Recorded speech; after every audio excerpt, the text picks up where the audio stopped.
Hola amigas y amigos del portal del Villegas. Vamos a continuar como lo dijimos ayer, con estas grabaciones hechas en la noche para que salga temprano este video.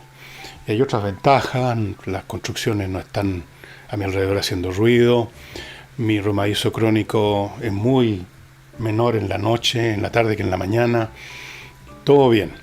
Y de vez en cuando leo los comentarios que hacen por ahí en YouTube sobre los programas.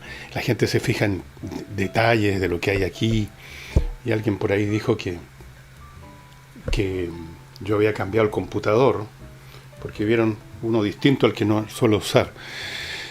No he cambiado ninguna cosa. Todos los computadores que ustedes pueden ver en mi escritorio, incluyendo este, que lo estoy tratando de arreglar, son computadores de desecho de mi hija o de mi esposa, que yo los recibo, los arreglo, los amonono y después me paso toda la vida tratando de mantenerlos a punto. Yo no recuerdo haberme comprado un computador nuevo hace años. Y ahora entramos en materia con unos mails muy interesantes. Algunos son un poquitín largos, pero vale la pena leerlos por lo menos en su mayor parte. Como de costumbre, voy a dejar sin leer el nombre de las personas que los envíe para evitarle cualquier problema. La persona que me escribe es un docente, un profesor de educación media que logró surgir en su carrera profesional producto de mi esfuerzo y mérito fascista.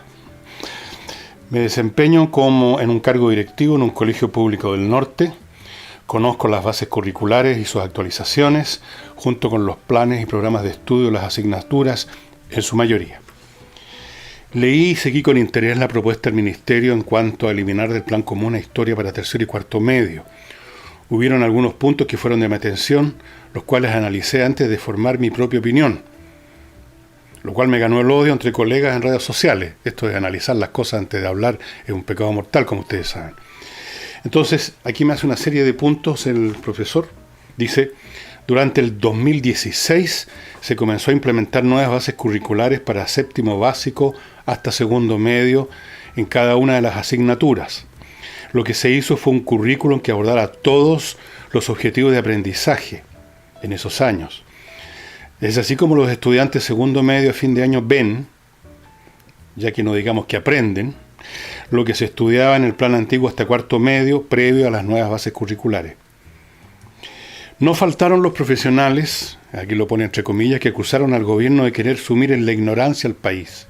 Enalboraron frases típicas: te quieren ignorante y sumiso, no quieren que sepamos la historia de la derecha asesina, un país sin historia es un país sin memoria. Y ustedes seguro conocen muchas más, sin duda. No fueron pocos quienes, con un semblante serio y con tufo académico, se pararon frente a muchos a decir: bueno, ¿y qué pasa con los aprendizajes de esos cursos? Lo anterior me dio a entender que los profesores no saben lo que tienen que enseñar, no leen las bases curriculares del Ministerio de Educación y mucho menos los planes y programas de estudio de las asignaturas que ellos mismos imparten. Tan solo el año anterior se nos mostró un estudio realizado por el Centro de Perfeccionamiento e Investigaciones Pedagógicas, donde nos revelaban que sobre el 80% de los docentes no dominan los planes de estudio que deben impartir, y son los mismos docentes quienes año tras año se quejan sobre el CIMSE y la PSU y los nefastos resultados que obtenemos en el país. Pero es obvio, si ambas pruebas evalúan lo que el Ministerio nos pide que enseñemos y no lo están enseñando. Son muchos los puntos a analizar, y etcétera, etcétera, etcétera. Dice aquí: no quiero ser un defensor del gobierno, ni menos de sus propuestas. Tan solo me di el tiempo de estudiar la propuesta, que tampoco es de este gobierno, por lo demás viene de atrás, y contrastarla con los argumentos, más bien opiniones vagas, de mis colegas. Y así sucesivamente. Interesante. Independientemente que uno esté de acuerdo o no con este profesor, independientemente de eso, hay una cosa que es de gran mérito hoy en día, y es no sumarse a las barras ladradoras o rebuznadoras a decir la primera cosa que les parece a los rebuznadores y a los ladradores que le puede hacer algún daño al gobierno, que puede darles algún rédito político, porque esa es la forma de pensar que tienen ahora muchas personas, lamentablemente. Y aquí viene otro mail, otra onda. Dice: yo vivo en un pequeño pueblo del sur de Chile. En algunos aspectos eso basta para sentirse alejado de los avatares de la pugna política cotidiana. Pero quiero comentar que por lo mismo, por el hecho de ser una ciudad pequeña, donde vive, podemos palpar con mayor brutalidad los signos de nuestros progresistas tiempos. En Santiago seguramente se ven a diario marchas por toda clase de razones. Y estas mismas marchas se repiten en pueblos pequeños. Pero mientras en Santiago son desconocidos y anónimos los rostros perdidos en la masa que desfila, acá son los rostros cotidianos de nuestros vecinos, amigos, colegas de trabajo, antiguos compañeros de colegio, etc. Un día marchan mis amigos bajo la lluvia por el fin de las AFP para poner fin al robo, etcétera, etcétera. Al otro día marchan por los ríos libres y no a las represas, sean chicas o grandes. Otro día nos deleitan marchando y vociferando, alertándonos de las mineras que podrían destruir nuestro mundo. Luego el turno de marchar es contra las salmoneras, las forestales, los despidos en el sector público, los tratados de comercio, etc. Casi siempre marchan por estar en contra de algo. La única marcha que recuerdo a favor de algo es la marcha por la legalización de la marihuana. Lo curioso para mí es que son siempre los mismos, los que están marchando para un no. Esos mismos rostros que se repiten en todas esas épicas luchas por la humanidad y por nuestra no solicitada salvación, son personajes de nuestra ciudad que puedes individualizar. En una ciudad chica uno sabe quién es quién. Tienen nombre, tienen una historia, pertenecen a una larga fauna de distintas y graves historias personales. Muchos de ellos son aspirantes de hierba, músicos de esquina y eternos voluntarios cesantes incomprendidos. Lo que quiero decir en general es que lo que no veo en estas marchas es a gente emprendedora de trabajo y estudio. No son precisamente los más amantes del tesón y las disciplinas los marchantes. Son mucha gente con vidas rotas que no logran encontrar un camino para sentirse al menos satisfechos, o son personas de nuestro entorno a quienes, entre comillas, el pérfido sistema los ha colmado de oportunidades por herencia, empleo, estudios y así, están resentidos y viven marchando y vociferando. Aquí, continúa más o menos en el mismo tono. No voy a hacer comentarios, me parece, cada cual verá, la gente que está viendo este programa en provincias, que vive en una ciudad pequeña, si más o menos tiene la misma sensación de que los que marchan, los que vociferan y los que reclaman son los que tienen alguna cuenta pendiente con la situación. A veces una cuenta pendiente legítima, porque la situación no es aceptable, y otras veces simplemente se cuelgan a cualquier cosa para expresar, evacuar sus furias personales. Eso es bastante abundante. Y ahora entro en las materias que tengo para ustedes hoy, que son las siguientes. Primero, acabo de ver en la prensa que Chile cayó muchos puntos, muchas posiciones en el rating de competitividad que evalúa, que hace este ranking, un centro mundial que hace estos estudios radicado en Suiza. Haciendo un comentario general sobre Latinoamérica, dice que esta es una región muy reformista en el papel, pero difícilmente lleva a cabo esas reformas de papel. Con respecto a Chile, dice, habían quizás demasiadas expectativas. Luego va caso a caso, revisando situaciones de otros países. De Brasil dice que es un caso perdido. De México dice que las reformas a la economía son imposibles. Y así sucesivamente pasa también por Argentina.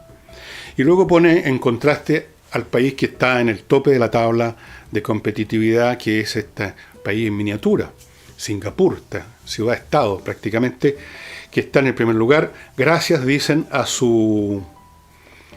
la capacidad de su fuerza laboral, su disciplina, su destreza, a la tecnología que ellos implementan permanentemente, a una serie de leyes y formas que promueven los buenos negocios.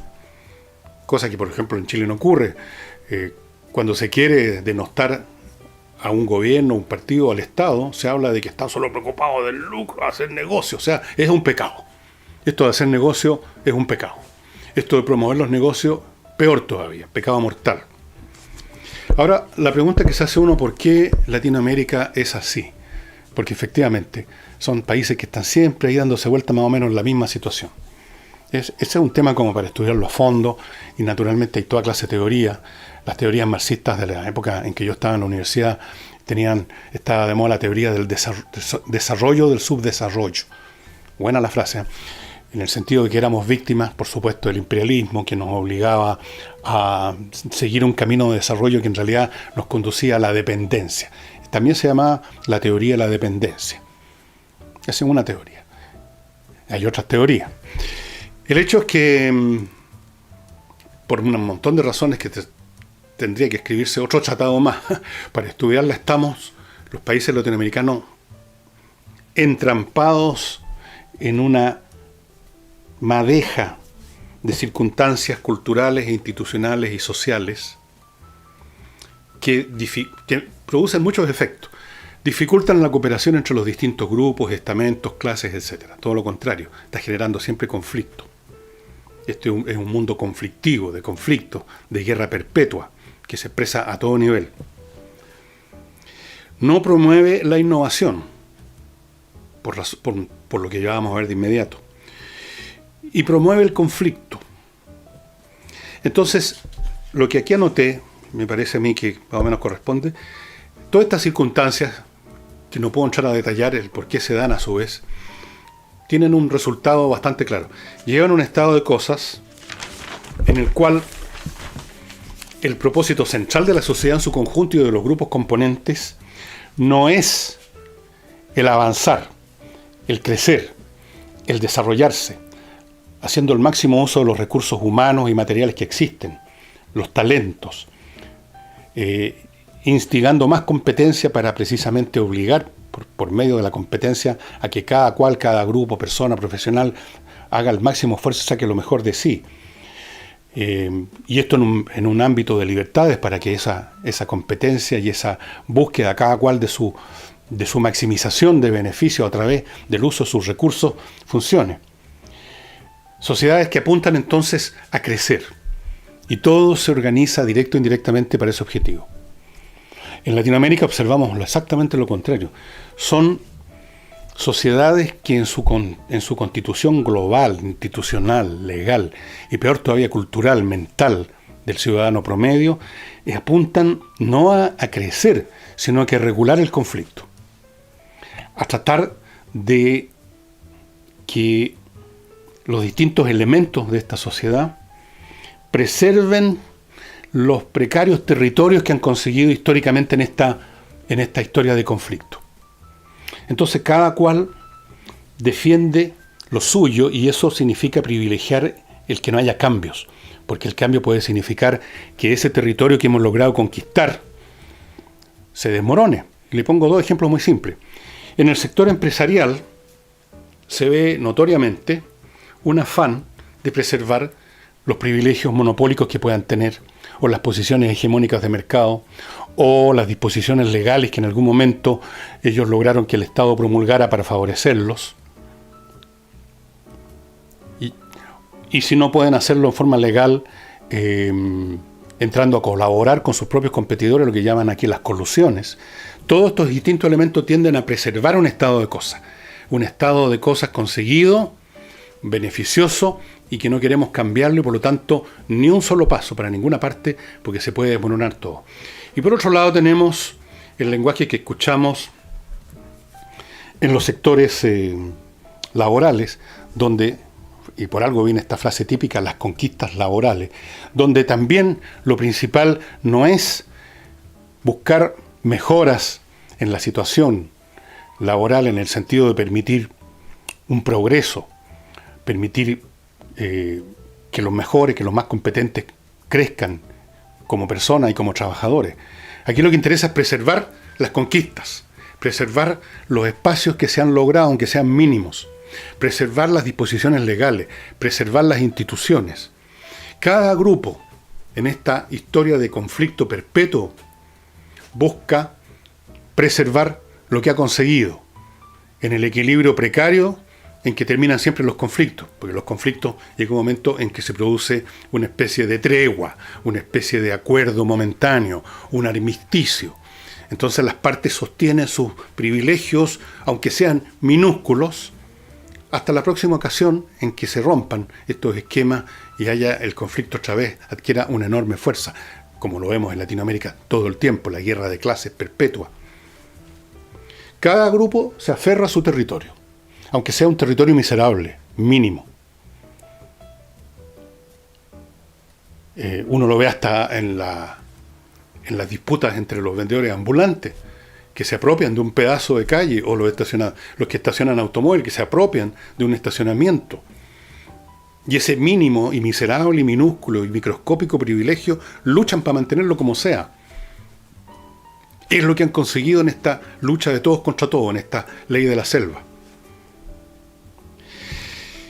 Entonces, la idea de cambiar, de modificar algo, ya sea la ley laboral o las cotizaciones previsionales o que las empresas compitan con el mundo, es intolerable. Un amigo que tengo, que es uno de los que me queda, me contaba, porque él era periodista en el Frente Económico, en un importante diario de la capital, como dicen.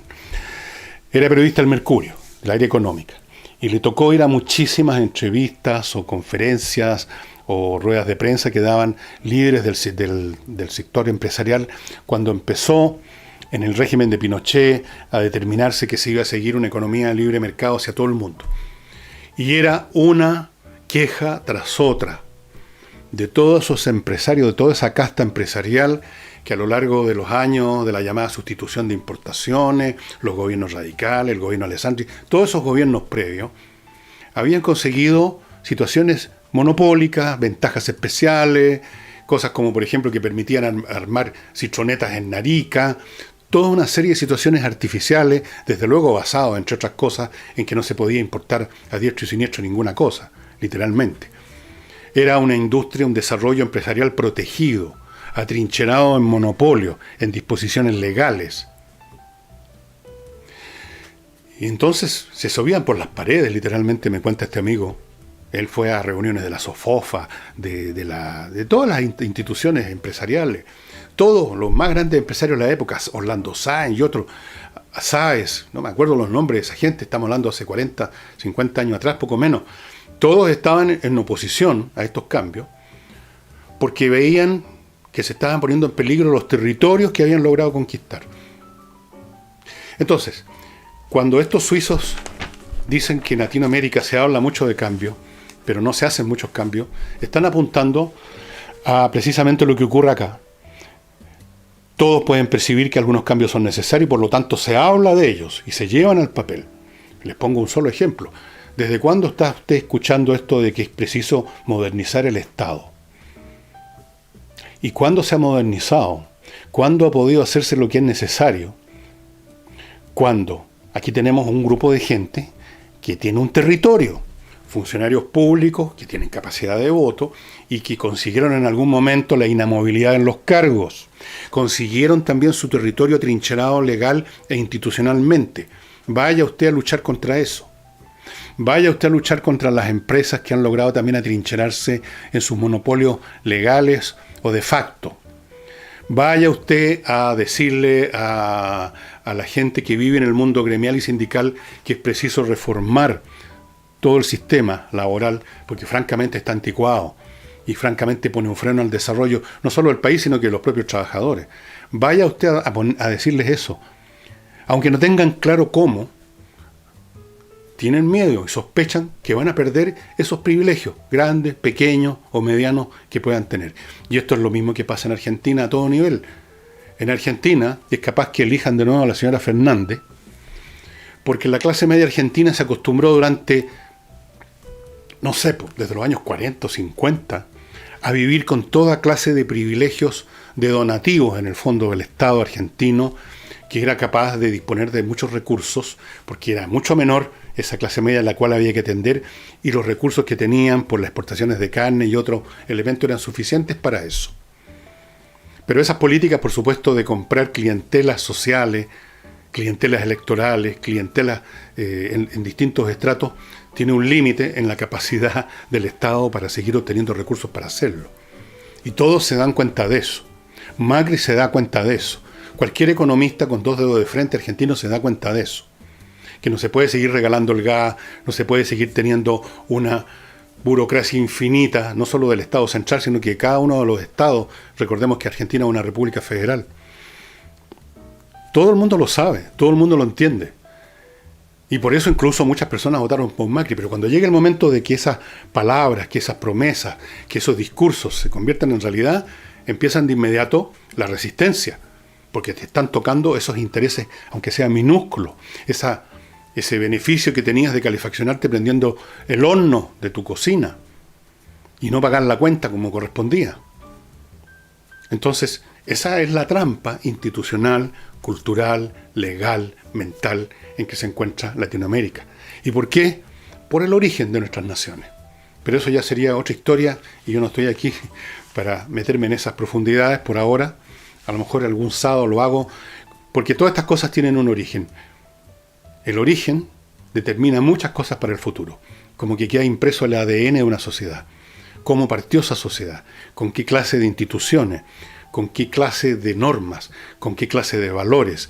Y esas cosas, aunque hayan transcurrido décadas, incluso aunque hayan transcurrido siglos, siguen reverberando y produciendo efectos que se olvidan en su origen.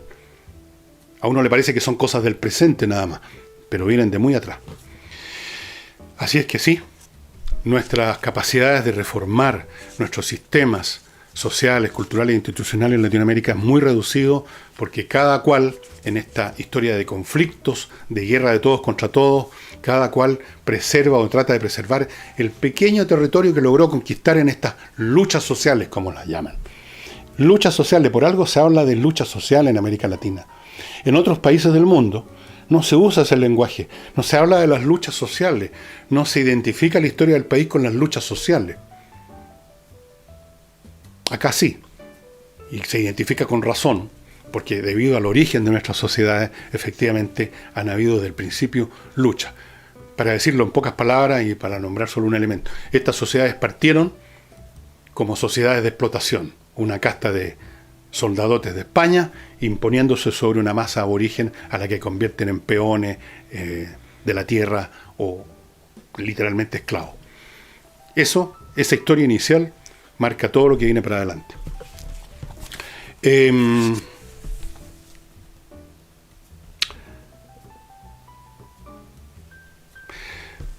Voy a verles ahora, hacerles algunos recuerdos, porque somos de memoria frágil.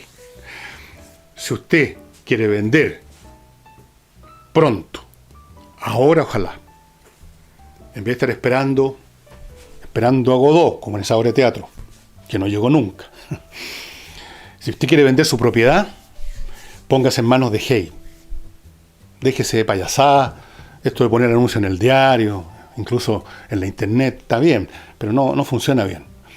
Solo que usted tenga mucha suerte. En general funciona pésimo. Porque usted, como yo, no anda vendiendo todos los días una casa o un departamento. Pues son cosas que uno hace una vez o dos en la vida, salvo que uno tenga una empresa inmobiliaria. Pero si uno es un ciudadano común y corriente, ¿cuántas veces uno vende o compra?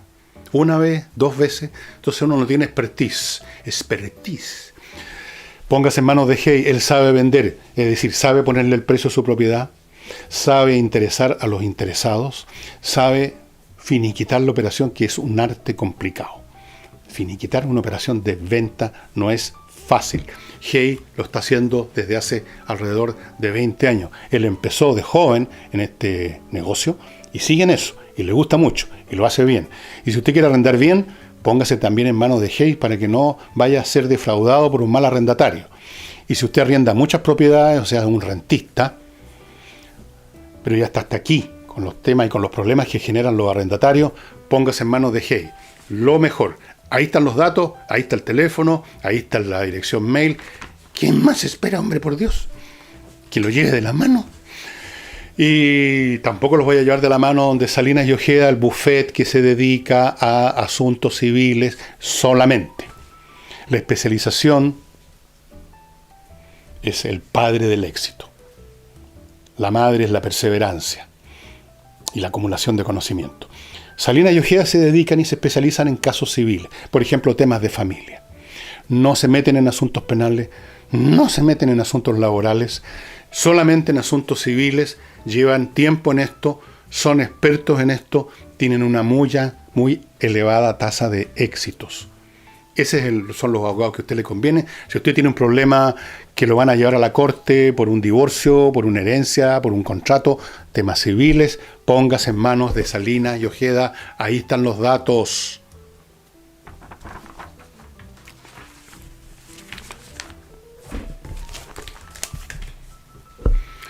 Bueno, como era de esperarse, el señor Soto, diputado de C, que ha estado muy hablantín, por Dios, se ha subido a todos los estrados, se ha subido a todos los paraninfos, se ha subido a todos los púlpitos. Entonces, que es un diputado de C, pero más cargado a la izquierda imposible, el hombre presidía la Comisión del Trabajo, su partido lo defraudó. Los dirigentes de su partido, siempre se supone que los malos son los dirigentes, le dieron el pase a la reforma laboral que plantea el gobierno para que se discuta en la sala, como tiene que ser, ¿no? Si no estaba el gobierno pidiendo nada al otro mundo, estaba pidiendo que los señores diputados y luego los senadores y los que sean hagan su trabajo nada más, si para eso se les pagamos bastante bien. Entonces, él hizo un escándalo y entonces finalmente el presidente del Partido Demócrata Cristiano, el señor Asensio, lo sacó del cargo de presidente de la comisión, nombró a otra persona, al señor Silver, y entonces ahora, de hablantín, Soto devino en mártir de la democracia partidaria.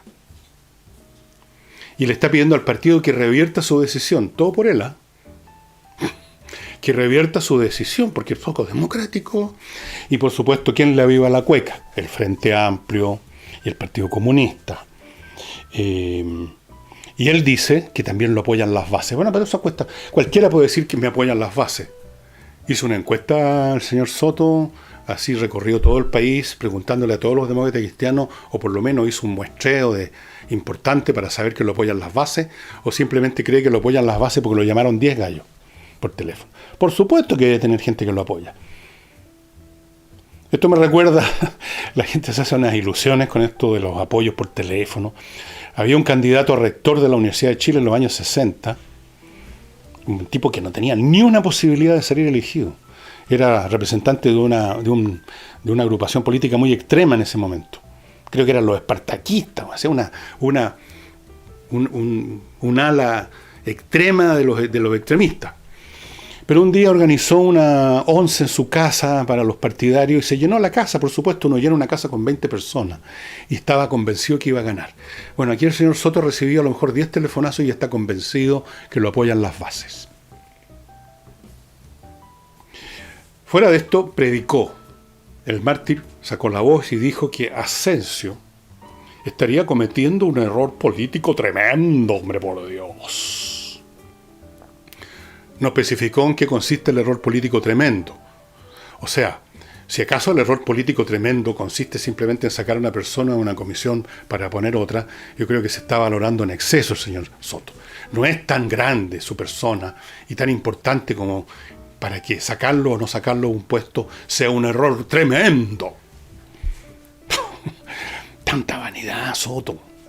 Sí, yo entiendo, lo que pasa es que lo adulan desde el Partido Comunista, lo adulan del Frente Amplio, porque usted es un compañero de ruta de ellos. Usted es lo que llaman el tonto útil. Y lo que siempre ocurre es que los que son ensalzados en esa posición se ponen más papistas que el Papa, se van entusiasmando, se van envalentonando. Así es que ahí lo tenemos.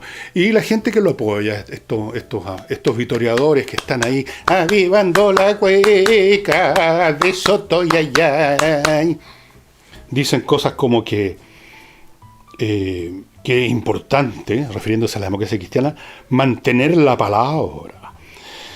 ¿La palabra de qué? La palabra de la ADC con la del resto de la oposición de seguir disparándole torpedo al gobierno. Imagino que ese es el acuerdo, básicamente, con otro nombre, claro. No hablan de torpedos ellos.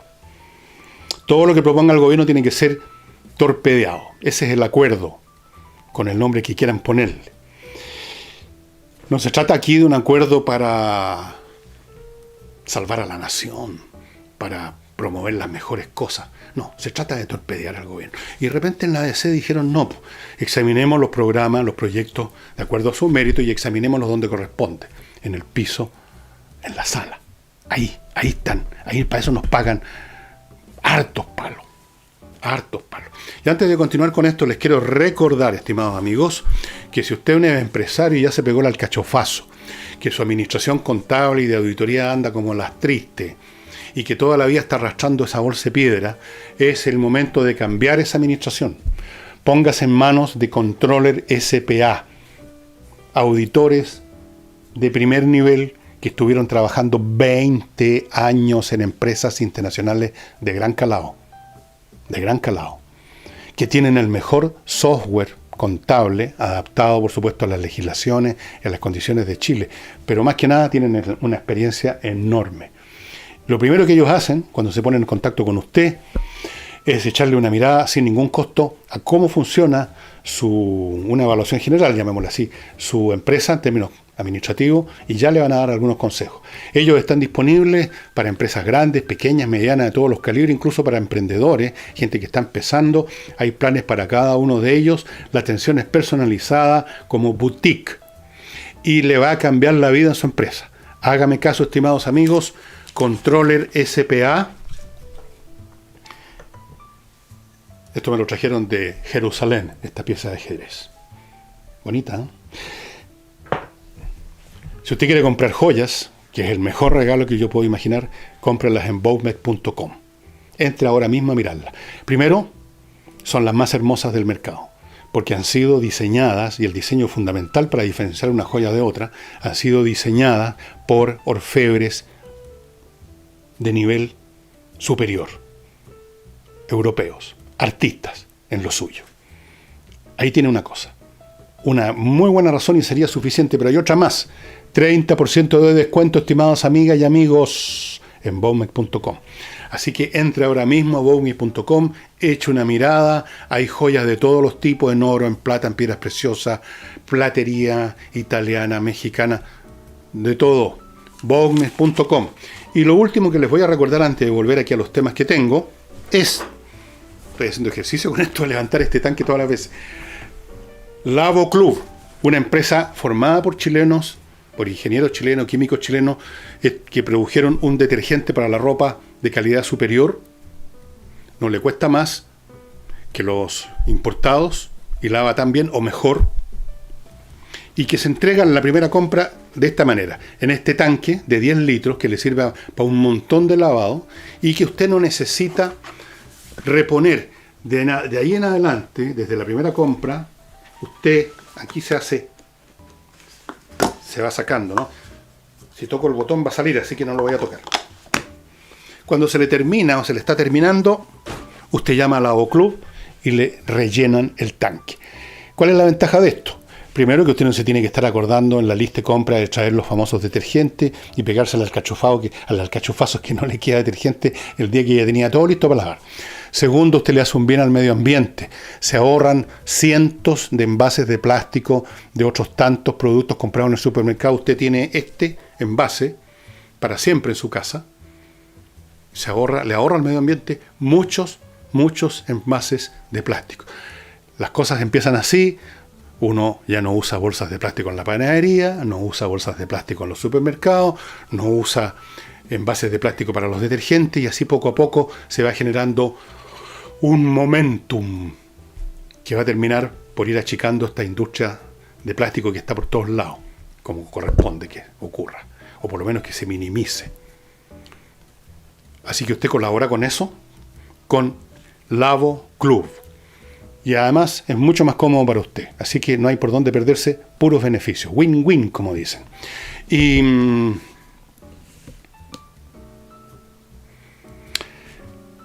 El caso de Soto, si me permiten retornar a este personaje, yo lo he visto, como soy un hombre mayor, muchísimas veces, a todo nivel, ¿eh? No solo en la política nacional, sino que lo he visto, digamos, en la política microscópica de las universidades, de los colegios. El tipo que se siente macanudo porque lo están ensalzando, de donde él no esperaba eso. Eso es lo que en Chile no llamamos avivarle la cueca a alguien. Le está avivando la cueca al Frente Amplio, le está avivando la cueca a los socialistas, le están avivando la cueca, por supuesto, al Partido Comunista. Carol Cariola, una de las luminarias de nuestra política, salió también a agregar un discurso sobre esta cosa espantosa que estaban sacando de la presidencia de la Comisión del Trabajo a Soto. ¿Cómo es posible? Así que Soto tiene que estar encandilado por el apoyo de estas luminarias de la política. Encandilado. Vamos a ver en qué termina este asunto. Esta desesperación de la oposición por estrechar fila para votar juntos, porque lo único que tienen no son ideas, no son nada, son números, el número de votos que tienen en el Congreso. Entonces, para ellos es esencial mantener estos acuerdos, que una y otra vez se tropiezan con la realidad, con las necesidades del país, que por lo menos a algunos parlamentarios de algún sector o de otro los obligan por una cuestión de decencia y honestidad intelectual a votar de otra manera o a ver de otra forma el proyecto, o por lo menos no rechazarlo de buena a primera, con esta artimaña de que en la comisión X, Y o Z se niega que se discuta. Así que para ellos es esencial, pero para el país no. Para nosotros, los simples ciudadanos que queremos que las cosas vayan saliendo adelante, que empiecen a reformarse todas las instituciones que hay que reformar, pero en forma inteligente, una por una, y bien hecho, sin simplemente subirse a un cajón a disparatar como un necio. Para estos ciudadanos, como usted, como yo, bueno, tenemos que esperar a ver quién gana, si las fuerzas del bien o las fuerzas del mal, si los amigos de torpedearlo todo o aquellos que se van sumando poco a poco al sentido común. Y no digo que el sentido común equivalga a lo que propone el gobierno, ni mucho menos. Me refiero al sentido común de siquiera analizar las cosas de acuerdo a su mérito y solo después llegar a una conclusión. Eso es lo que tienen que hacer todos, los de derecha, los de izquierda, los de centro. Primero que nada, pensar que son representantes de una nación, que están a cargo del futuro del país, que tienen al menos un coeficiente intelectual de personas normales, y hacer el máximo de esfuerzo por estudiar bien las cosas, y si hay que refutarlas con buenas razones, y no meramente con artificios administrativos derivados de una decisión, de una votación masiva, irreflexiva y mala leche en una comisión.